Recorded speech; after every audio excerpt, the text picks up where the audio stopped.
คลิปนี้ก็เป็นรถบรรทุกของเขมรเหมือนเดิมนะครับ เนี่ยขนข้าวเปลือกไม่รู้จะเอาไปส่งที่ไหน ที่ด่านช่องเม็กหรือเปล่าไม่รู้นะเข้าลาวแล้วก็จะเข้าไทย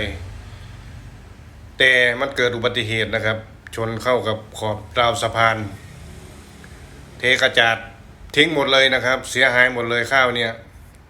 ต้องรอการมาเก็บกู้อีกนี่อันนี้เขาเรียกว่าเทกระจาดนะครับ ทีเดียวก็เรียบไปเลยนะครับ ไม่รู้จะขับเร็วเท่าไหร่นะหรือว่าเมานะครับคือส่วนมากเนี่ยเหมียนเขาจะชอบเมาแล้วขับ ไม่ว่าจะเป็นทหารหรือประชาชนของเขาเนี่ยเขาชอบเมาแล้วขับกฎหมายบ้านเขาเนี่ยไม่รู้เป็นยังไงนะครับ ชอบกินชอบดื่มแล้วก็ขับ ในคลิปนี้ก็คือเรียบร้อยนะครับ เทกระจาดไม่รู้จะไปไหนนะช่วงนี้ด่านปิดแต่ก็มี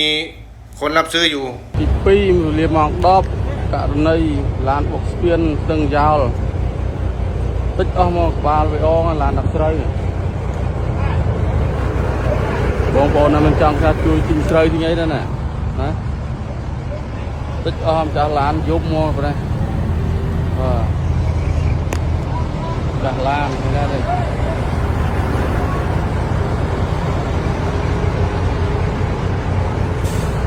ចាស់ឡានអាងតកង់អាងចាស់ឡានដឹងម្ចាស់ឡានផ្ទាល់ឬមួយជួលតកង់នេះមិនដែរឡើងតិចអស់លេងហើយអានេះមានអេតចាយតិចណាស់ឡងកវិន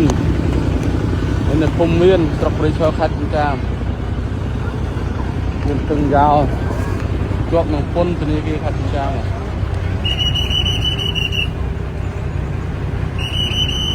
មើលកវិននេះផ្លោងណា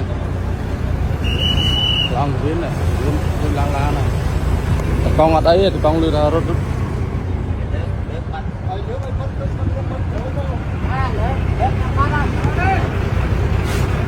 ស់